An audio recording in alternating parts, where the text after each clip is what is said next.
How's it going, folks? Arsenal now know who they will be facing in the Champions League phase this year. Before I get into that, apologies about the lighting. I'm in my ma's at the minute. I'm having a few issues with the flat at the moment. There's a few things I need to tidy up before I can jump back in there. So I'm here at the moment. So again, apologies about the fucking lackluster setup. I was actually hoping to upload a video earlier in the week reacting to the first week of fixtures in the Premier League, but I'll touch on that briefly later on. But first, let's just talk about the draw itself in the Champions League. A lot of people saying it's a tough draw, sorry. Which, looking at it, it is. There's some big heavy hitters in there.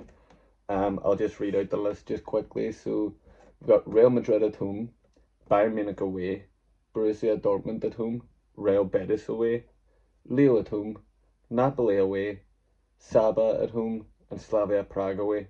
So some real heavy hitters in there. Obviously, Real Madrid, Bayern Munich, Borussia Dortmund, the big ones. It's not going to be easy. If made it to the final last year, want to do one better this year. They're going to have to fucking work to do it. But I say in isolation, those games look difficult. Okay. Starting off with Real Madrid. Real Madrid in the Champions League are a different beast. I don't care what anybody says; they're sensational. But then again, for whatever reason in the Champions League, Arsenal against Real Madrid is seems to be the fucking thorn in Real Madrid's side. They've never beaten us. And the last time when we beat them 2-1 at the Bernabeu, I think it was the first time they'd actually scored against Arsenal in the Champions League. But listen, let's not dwell on history. Let's not dwell on the past. Anything can happen. Real Madrid in the Champions League. Arsenal, you never know how they're gonna be. How they're gonna be set up, especially this early on in the kind of like Champions League phase. But again, we'll see, and it's a completely different Real Madrid outfit there a couple of years ago as well. It's Jose Mourinho's Real Madrid, and if there's one thing I know about Jose Mourinho, he loves playing Arsenal. He's had some big results over the years, and it's fucking broke my heart. But then again, Arteta, he's beat some big managers in his time. Obviously, Pep finally getting over the line and won the league with that. He's beat the likes of Klopp in the past. He's beat Ancelotti obviously at Real Madrid, but he has, albeit when he was managing Spurs, beat Jose Mourinho in the past as well. That famous game when Lamela scored the Rabona, and it was a fucking beautiful finish, and then proceeded to get sent off. So Mourinho's beaten Arteta. Arteta has got the edge over Mourinho. Now that again, Tottenham Hotspur he was managing at the time, so I'm not reading too much into it. Jose Mourinho at Real Madrid, completely different outfit. A man that loves to play Arsenal. So it'll be tough, definitely. But again, I'd be lying. Like you can't not be confident with the team that Arsenal have assembled. So we'll see what happens. Like you're getting confident. You're not going in the way you were maybe when we were in the Champions League. Let's say 10 years ago, before we dipped in the Europa League, you were getting these kind of ties in the last 16. You're thinking, oh fuck, we're in for a long period here. So yeah, I'm looking forward to it. I think it'll be a great game, a great showcase of two great teams. And again, hopefully Arsenal can get the win. Bayern Munich obviously as well is the big one, away from home. Bear in mind we did beat Bayern Munich quite comfortably last year as well. 3-1. Martinelli, although he's linked with a move away, which I'm devastated about.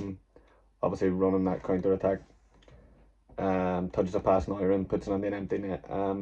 I'll not talk too much about Martinelli. I'll talk more about him and when it's signed, sealed, delivered, and he is sold. But I have to be honest with you, I'm really sad about it. I am still convinced he is the only player in that team, as stacked as it is, that can score that goal, that quick breakaway using your pace on the counter attack, just sprung in and putting it on the net. We've seen it so many times. Even just last year alone in the Champions League, I know we got one Premier League goal. But in the Champions League last year, I felt like every week he was just running the counter attack and putting it in the back of the net. You could argue maybe Max Diamond is probably the only other player that can do that. We saw that against Everton, but even then you don't want to be putting that kind of pressure on a 16-year-old either. But again, I'll touch more on Martinelli if and when, or it's looking like when that is announced. But yeah, I'll be sad to see him go. Definitely. And then obviously, but again, back to the point at hand that I was making, Borussia Dortmund, I'd be Bayern Munich, I'd be confident against them, which leads me on to my next point. Borussia Dortmund, good side, but I'd be confident against them as well. And then I look down the rest of the list. You got Betis, Lille, Napoli, Saba, Slavia Prague. Obviously, don't take any of these games for granted. It's fucking they're in the Champions League for a reason, but I'd be confident that we should be making it out of the league phase somewhat comfortably, despite having those heavy hitters in there. But that's the draw. That's the teams, and we'll see what happens. Fingers crossed. Um, Now let's take a moment to talk about obviously what's happened in the Premier League last week. Um, Obviously I did do a video after the Arsenal match, and I talked about how brilliant we were. Um, we just looked so comfortable. It was like that monkey was off our backs, and we just played with so much freedom and so much confidence, a bit of a swagger, and it was just wonderful. Um, I have also stated on here that I thought that I had this sneaking suspicion Manchester United would be our closest challengers this year. That prediction so far has aged horribly because they've been fucking I can't believe I'm doing this. But they've been clawed by the Tigers. What a result for Hull. Oh my god. I didn't see that coming. Don't get me wrong, I did say to me I think Hull will go 1-0 up, but I did ultimately think that United would get the win. But what a result. That really reminded me of where we were about 4 or 5 years ago when Brentford came up, and it was the first fucking opening up the Premier League under the lights, away to Brentford, just promoted, and we lost 2-0, and deservedly so. And let's have it right, United were beat deservedly so.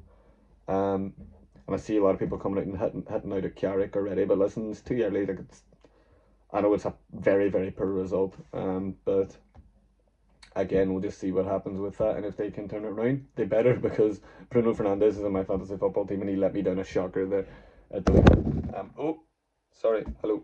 Um, yeah, but that was a bit comical. And speaking of comical, we'll move on from that, and we'll talk about Spurs. All this talk of the signings they have made in the summer that they have had. That could have been about fucking six. No, they were lucky to get out of there with it being only three. Oh, and it was beautiful. It was, it was fucking football heritage. That oh man, the signings they've made, and good signings as well, has to be said. They will take time to gel, and maybe they do. Maybe they do somewhere down the line. They do gel, but it's just Spurs through and through. That so it was. And all this talk, I don't know. Like I still don't see them finishing in the top four. That's just me personally, and that was before a ball was kicked. I just don't understand how you jump from 17th to that kind of level so quickly. And a few other results. Let's talk about the big ones. Obviously, Liverpool very lucky against Newcastle. I thought Newcastle played excellent, which credit to them, because they have been rated, including Arsenal taking Bruno off them. Obviously, they've been rated, but they played very well against Liverpool, and were very, very, very unlucky um, with that penalty at the end there. And again, Isak was in my fantasy football too. I don't know what the fuck I was thinking, but yeah, they gave the ball to Szoboszlai, and what a finish. And then obviously Man City turning it around late on against the Cherries as well. I thought Bournemouth played well, and I thought Man City, they did dominate a lot of the ball. They created a lot of chances, but they didn't really look like scoring, and this sounds really stupid until they did. And then obviously we know what happened. They turned it around. But I just want to, and you know what they were saying on commentary, that's what champions do, and now they correct themselves, or what potential champions do. I think they forget that for a change that's Arsenal. But yeah, no, it is true. It is true. That is what champions do. If you're not playing well, you get the result. And you know, credit to them. As much as I hit that Cherky boy, fuck, he's a player. But one thing I will say, including the Community Shield in the first match, Arsenal have scored 6 goals all from open play. Liverpool and Man City both needed set pieces to get results. That's all I'll say, because nobody's saying a word about it. And then obviously Chelsea, who a lot of people think will be in for a fucking big year this year. They got the result against Fulham too. And again, what a game. But yeah, João Pedro, Cole Palmer, they ran the show. Absolutely ran the show. And obviously Morgan Rogers on his debut as well. So we'll see what happens with that. Xabi Alonso, he could be the answer for Chelsea. But again, 3-2, so it was tight enough game. But yeah, they got the win, and that's all to talk about. But from like one takeaway I got from that, like that weekend, was Arsenal are leagues and bounds above the rest. And I'm not used to saying that. I'm not used to seeing it. It's not coming from a place of arrogance. It's coming from a place of sheer awe. Because it's that whole thing. I used to pray for times like these. I genuinely did. But the one thing I'm just trying not to do is not to get overzealous and just over the top of it. Because I remember this time last year, after the window they had and coming off the back of winning the league, this time last year, myself included, everybody was saying Liverpool are a shame for the league. Um, and yeah, obviously they won their first 5 games, and you're thinking, yeah, they're gonna do it again. And then obviously I think they went on to lose their next 5. So yeah, I'm just trying to um, keep a level head with that. But I think there's one fundamental difference with that is that we had 1 year of source material on Slot before that. He came in, they won the league, and you know what an achievement, fair play to him. Whereas I feel like the difference here is that Arteta's been here 6 going on 7 years, and he's proved that he is consistently and actively always in and around it, up around the top. He's always been progressing. Ironically, up until that 1 year against Liverpool where we had a bit of an off year, but still finished in the top 2. I had something else to say there, but yeah, I think the one fundamental difference too between us and the likes of Liverpool last year, where you can have that wee bit of confidence, is that Liverpool, obviously last year as well, similar to what I was saying, they weren't playing great, but they were still getting the results. And then almost like naively, that's what I was saying. Oh yeah, that's what champions do. That's how you get it over the line. And at the time, that's how it looked, but it fell off a cliff really quickly. The one thing I take comfort in is that Arsenal are putting the performances in as well as the results. Now I know I'm only talking Community Shield and at home to Coventry, so we've got the likes of Villa and Chelsea coming up shortly. That's going to be the real kind of like tester to see where we're at. But we're looking very strong. But yeah, I'll end it just talking about Martinelli again because it looks like he's away, and I am like, really upset about it. I've watched this grew like 6 million. Came in as a fucking teenager from the 4th tier of Brazilian football, by the way. And you basically watched him grow up at Arsenal, and like you can have your opinions. Like I think he used to be a fucking world beater, and I think there is heights that he should have reached that he didn't, and there's reasons for that. But this man said that he would like if he could stay at Arsenal his entire career, he would. He loves the club, and I know, and like him or not, when he steps on that pitch, his work rate is fucking unbelievable. It's second to none. Whether that's defending, attacking the pressing, he has it all in the work rate sense.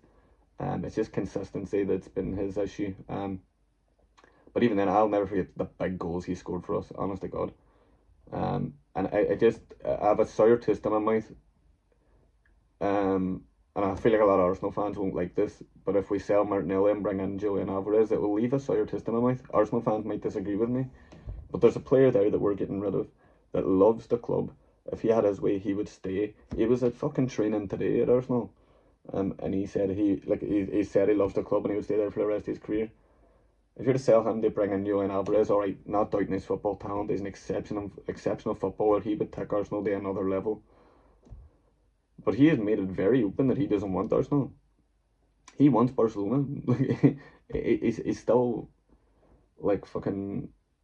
He still wants Barcelona, and it seems like Barcelona have pulled out of that. Now, I don't want to be Julian Alvarez's sloppy seconds. If that's the case, I'd rather bring in a striker that wants to play for us. That's just how it, regardless of the circumstances. And I see a left winger.